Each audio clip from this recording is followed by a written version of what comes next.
Ladies and gentlemen, looks like we finally have some competition for Photoshop. And I'm not exaggerating, I've been trying various AI tools to create thumbnails, various graphics for my videos, but looks like finally we have something usable and actually which is able to create character consistency and usable in real case scenarios. And this competition is from none other than Google. We now officially have Gemini 2.5, which is using Nano Banana. And I've been using this from the last few days and I am truly surprised. So first, let me show you how you can access this new AI model that is Nano Banana or Gemini 2.5 Flash. So all you need to do is just go to gemini.google.com and you can just simply use your Google account to sign in and make sure it's on 2.5 Flash. And if you haven't noticed yet, the thumbnail of this video is also generated by this Gemini 2.5 Flash or Nano Banana, whatever you call it. So this was the final copy of thumbnail which I used. So as soon as they named this Nano Banana, I was curious to use this evil banana figure in the thumbnail.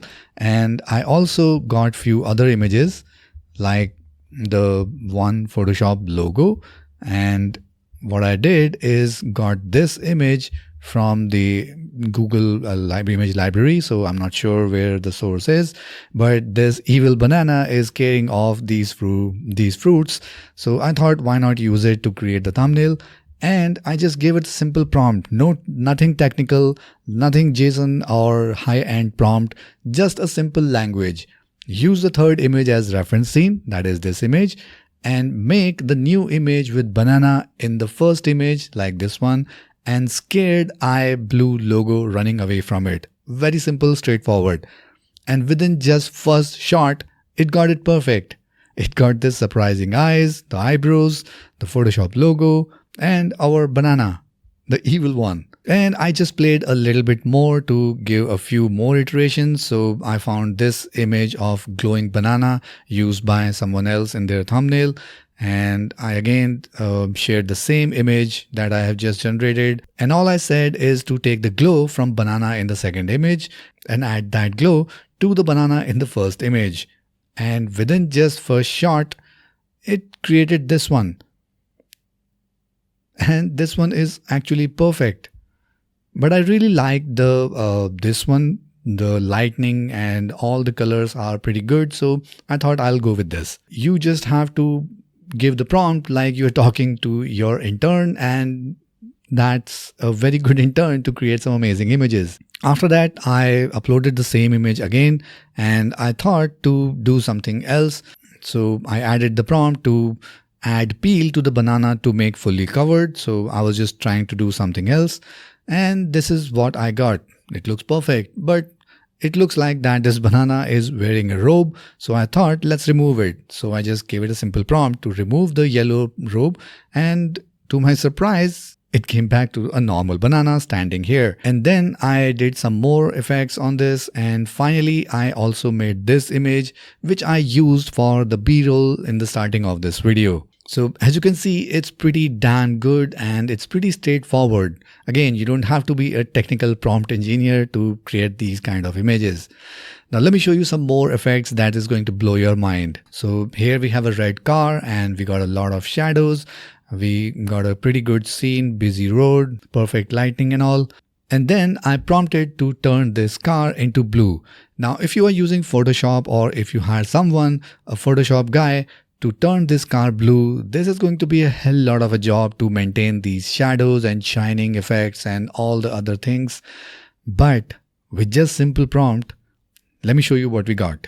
Here we have a blue car exactly looking the same as the red one, all the shadows and lights maintained, and it's amazing. I mean, I cannot imagine to do this myself using Photoshop. Then I gave a prompt to create a front shot of this car so that we can see the car from the front and put this car in the middle of the road. And this is the image it generated. It was a complete mess. So what I realized is that just like ChatGPT, if you are using a lot of iteration in the image, it might hallucinate or it might lose the context.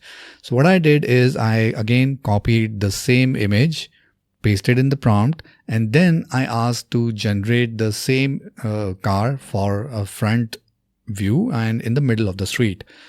So somehow it lost the context of the conversation, so I have to re-upload the image, and this time, bang on. It generated the perfectly center aligned in the street, front view, perfect lighting. And if you notice, let me give you a close up. Take a look at this section here. This window or this door of a shop, it maintained the same effect when we turned the image from the front. Here it is. And even the dustbin outside the shop is also there. Here it is. So that kind of detail is pretty surprising. So I just thought to do some more crazy stuff. So I got this image from pixel.com and I asked it to make this man stand near to the car. And here we have it. Not perfect, but not bad as well. So it actually again lost the context of conversation, and instead of using the center view or the front view of the car, it took the original image that we turned blue. So because I asked the blue car, it took the first image as reference instead of the latest one. So I thought, let's do it again, and I uploaded both images and gave the prompt again. But I should have actually mentioned where it should make the man stand, and I'm not surprised with the result. It actually added the man on the right instead of left. I was actually wanting to make this man lean towards the car, but again, this is a pretty good result. And if you notice, the character consistency is really good, no matter if it is a car or if it's a human face. So I thought, let's try with some human face more. So I thought, let's go ahead and start a new chat, and I uploaded this image and I asked it to change the t-shirt color to green. And with no surprise, it turned the t-shirt to green. And if you haven't noticed, you can see the character consistency is pretty damn accurate. There is no doubt that these two are the same person. Then I asked it to remove the headphone, and it did the pretty good job. Same character, just without headphones. And then I went ahead and asked it to make her look straight and get her hair loose open. So this is what we got. And again, same person, no doubt. And then I thought, let's give it a real use case where we can use the character consistency and use the images in various scenarios. Like if you have an e-commerce website, you want to try few clothes on your model. You can go ahead and spend a lot of money on photo shoots, or you can use tools like this, which is absolutely free, at least for now. And I searched for this woman jacket and I prompted to make her wear this denim jacket on green t-shirt. And I was not expecting this, but this is the result. Now this is a pretty good result, but somehow we lost one arm of the jacket, and I see why it happened. Because we can only see one arm in the jacket here. There is no second arm visible. But again, we can fix that. All we need to do is just add another prompt, cover the green arm with denim jacket, and it did a pretty good job there. We now have the arm, our complete denim jacket with green t-shirt, and we have the character consistency. So we started with this image, we came back to this one, and still maintaining the character consistency. And for all this conversation, this time it did not hallucinated or lost the context of conversation or created some random faces just like ChatGPT. So we have a total character consistency here. And I agree that there is some changes in the posture of the person, but that's perfectly fine for most of the use cases until unless you are targeting something very specific. So with that, I thought let's do another use case and make this person hold a product. So we got this product and we just gave a very simple prompt, make her hold this bottle. That's it. We don't know how big this bottle is. We don't know how it's going to do the perspective of the image. We just added a simple prompt, just we ask any Photoshop guy to do. And this is the result we got. This looks perfect. If ChatGPT gave you a shock, then this is going to blow your mind. We have character consistency. We can do any product placement. We can make the character wear anything. We can make the character stand anywhere. And all that can be done for free of cost. Now, apart from Google Gemini 2.5 Flash, you can use this Nano Banana model on their original website where it was initially launched, that is lmarena.ai. And here, initially, we used to use this battle to choose which model is using Nano Banana or someone else. But now you can directly choose the direct chat and use the Gemini 2.5 Flash image. And again, just to test it out, I uploaded an image, this one, and I got this image from Ideogram. So there are pretty good images of people that you can use from Ideogram. They are all publicly available. So I added one image here and I gave it a very simple prompt to make her wear purple gym wear and stand inside an empty gym. And we have this image here. Again, it pulled the prompt perfectly fine. We have the character consistency, I believe.